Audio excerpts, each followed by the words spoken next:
Welcome back to another episode of College Cash Corner, the podcast where we dive into all things related to managing your finance during your college years and beyond. I am Victor. My name is Natalia. As your host today. Yeah. And we're here with Micky. He is an MCC graduate and a pro boxer. Today we're going to talk about how mental wellness and financial literacy connect and overlap with each other. How are you doing today? I'm doing well. How it feels to be back in MCC. It's cool. I haven't been on campus very often. When I started college, it was during COVID. Oh, so a lot of the stuff was online because I graduated the year of 2020. So I didn't have much campus experience. So it's kind of nice to be here, honestly. And how did you graduate? Was it online or was it in person? Yes. Or MCC, I graduated in person. High school, I graduated online. So I didn't get to walk my high school year. How was that? That was rough. Well, it sucked because you work so hard for like one moment and then it's just online. Yeah, it was just literally you watched a YouTube video and it said Mickey Scala Yes. and a picture popped up. That's it. That's tough. Yeah, it was the same for me. It was awful. Yeah, it was horrible. Tell us about yourself for the audience to know more about you. Yeah, so I was born and raised in Mesa, Arizona. So Mesa Community College kind of fits that niche. I've been competing since I was 8 years old. I grew up in the boxing gym. My brother Chris, he fought as a kid. My dad boxed at 19, and he coaches me now. So I just grew up in the gym, and my whole family loves it, enjoys it. We all have our roles in it. You know, my mom and my sister are very supportive of it. It's been a great time. How old are you? I'm 21 years old. And tell us about your experience here at MCC. MCC was cool. Like I said, I was online a lot of it, but the teachers made it really easy. They were real accessible, and they just helped me take that step forward into graduating, which is really nice. For which major you were studying here? Here I got my associate's degree in counseling with the emphasis in psychology. Okay. I wanted that degree because I'm a huge advocate for suicide prevention and mental health awareness. So that's something that's very important to me in my boxing career. And as my platform grows, I want to present that to people in an educated manner. So that's why I like to have the degree for the background. And how did you balance that with boxing, and school and everything like that? Must have been really hectic. Yeah, well, I've been in school and boxing my whole life. Like as a kid, you go through elementary school, going home, doing homework, going to boxing, and then going out of town for tournaments. I had to deal with that stuff my whole life, so it wasn't much different to me. Once I graduated college, that's when stuff started getting different because I didn't have school to go to anymore. It was just boxing full time. So all my time was filled to boxing, which was nice because I just went to the gym more, worked on my tools and just got better in the gym. If you knew that you were going to be a professional boxer, why did you continue with your education? My education was something that was always important to me. I do want to earn a bachelor's degree one day in my life. I don't know what it's going to be in, but I'm going to earn a bachelor's degree and graduate from a university. The goal right now isn't something to do with engineering, but that may change down the road. Why is that? I just always been, since I was a kid, I've always been interested in engineering. Okay. And then as I grew older, it started being software engineering and computer science. The ultimate goal is to retire from boxing. So honestly, it's just a side quest. I just want to make it happen. So in your opinion, how does mental health overlap with personal finance skills? Yeah, mental health is huge with personal finance skills. A lot of people think you find happiness making money, but the most important thing is making sure you are happy and doing things that you love in order to make money, if that's the case. A lot of people think money's going to fix all their problems and issues, and it really doesn't, Sometimes it creates more. So the most important thing is just to be happy with yourself and what you're doing in life, and then the money will come. If you're doing what you love, like I said, the money will come. You share a little bit about your experience. How did you become professional? What about in money terms? If you don't mind, sharing a little bit about how your finance start growing as long as your career.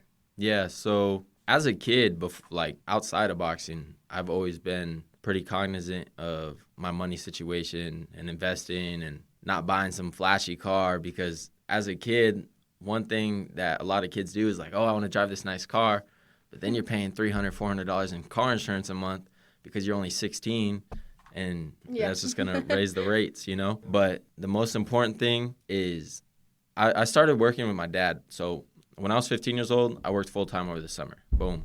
17 years old during COVID. I worked full-time over the summer because I wasn't fighting. But once I started my professional career at 16, I stopped working because I make money from boxing.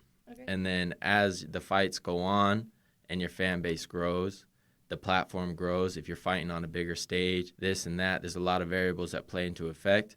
You're going to make more money. If you're on TV, if you're streamed, if you're signed to a major promotional company, those are all things that are going to play into the role of how much money you are making. So as time goes on, as long as you win and you do your job, the money will increase.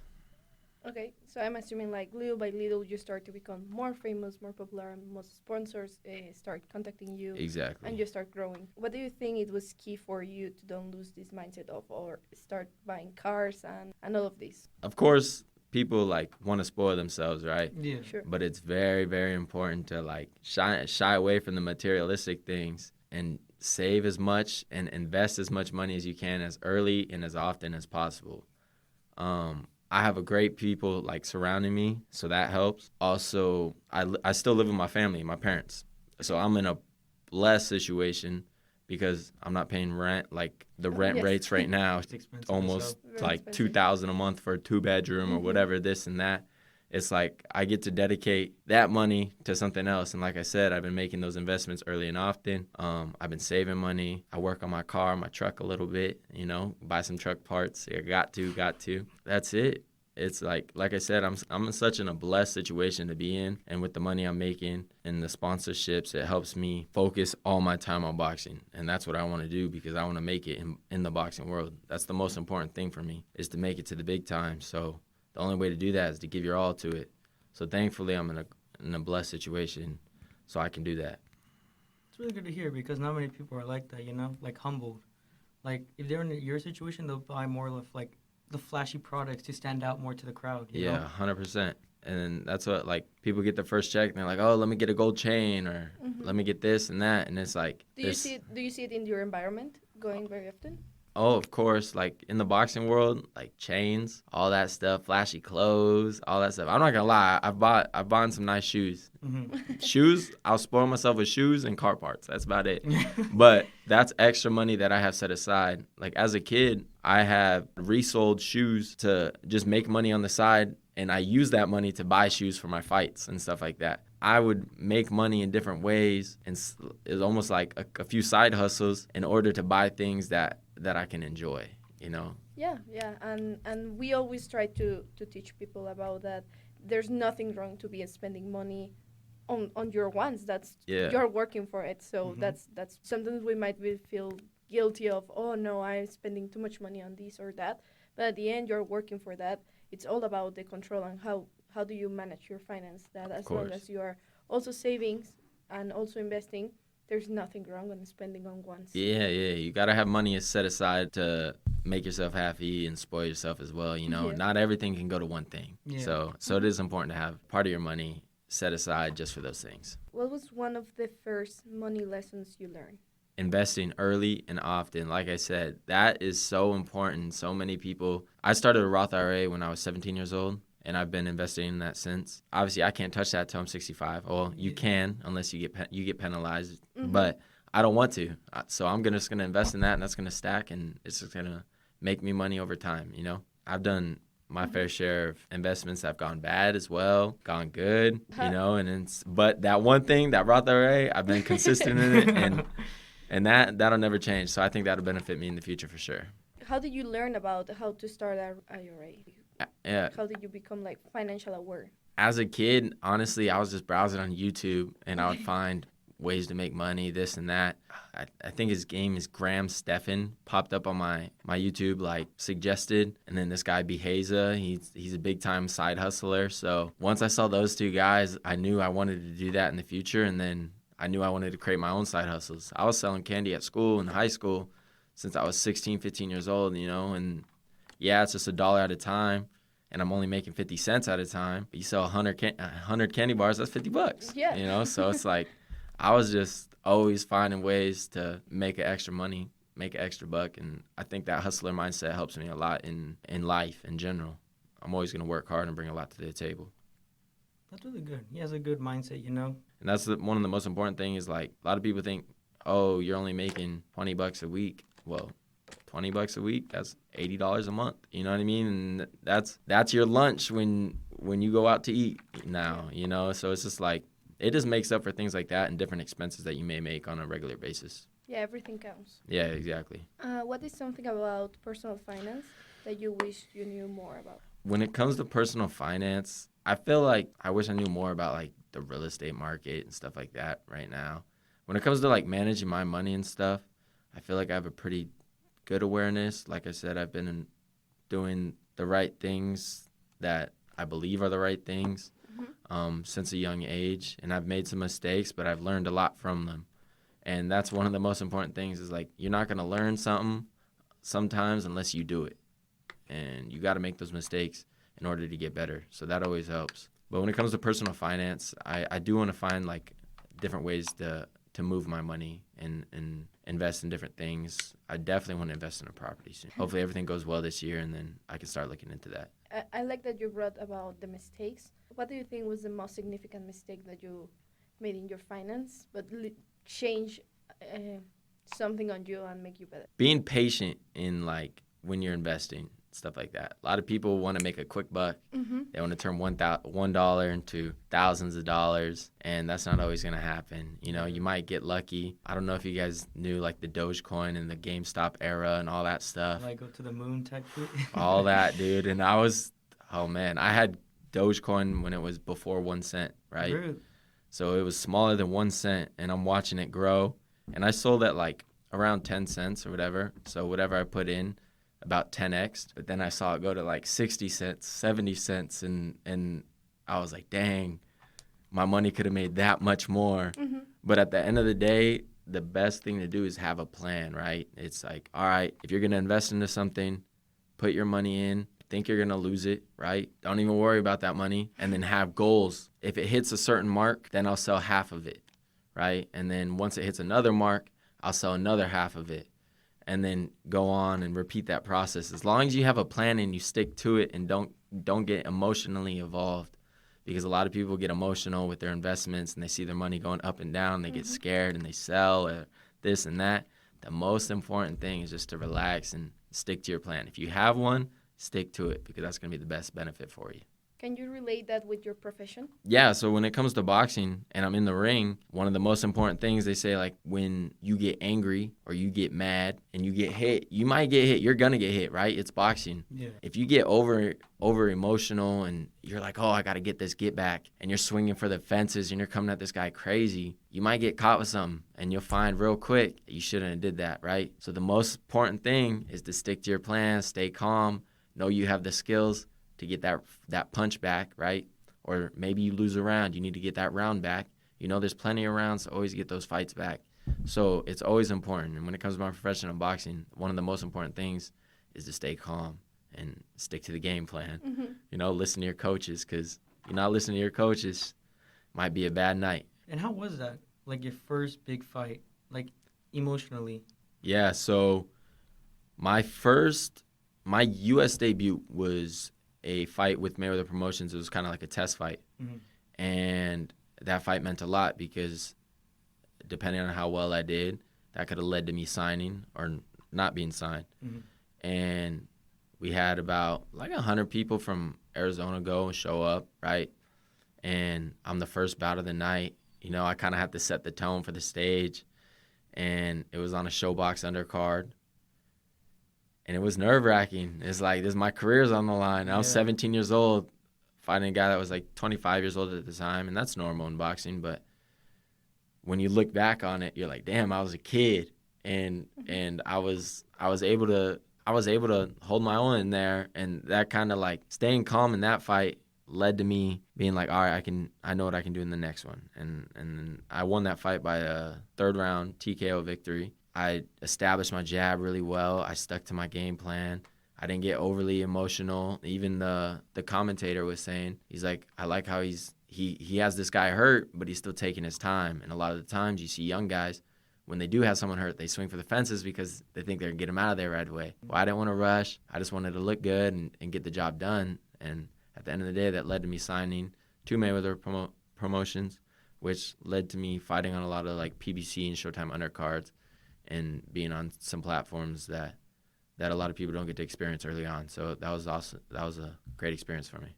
Have you seen any changes in your money since you graduated from MCC?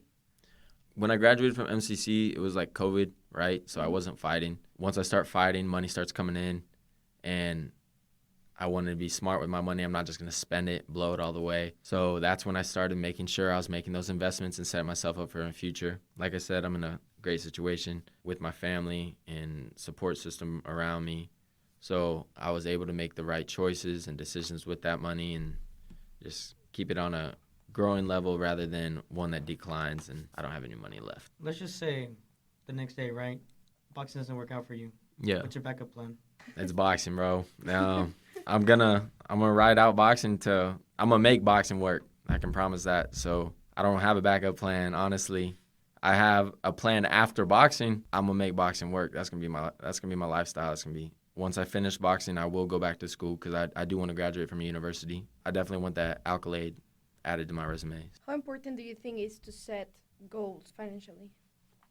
Oh, it's great to set goals. That's one of the things, like, I don't know whether it's you're saving money, investing money, whatever it is, or you want to have a certain amount of assets by a certain age. It's great to have goals in anything because that gives you something to shoot for. If you want to get your handwriting better and you don't like the ways your M's look, you practice them, right? Mm-hmm. And it's just like over time, they're going to get better. So if you want to have a certain amount of money by a certain amount of time, you got to take the practice necessary to make that happen. A lot of people develop bad habits, and that's what prevents people from making their goals or reaching their goals. Mm-hmm. So the best thing is to develop good habits, and that'll ultimately lead to you doing whatever you want to financially. What advice could you give to someone that struggles to having consistency?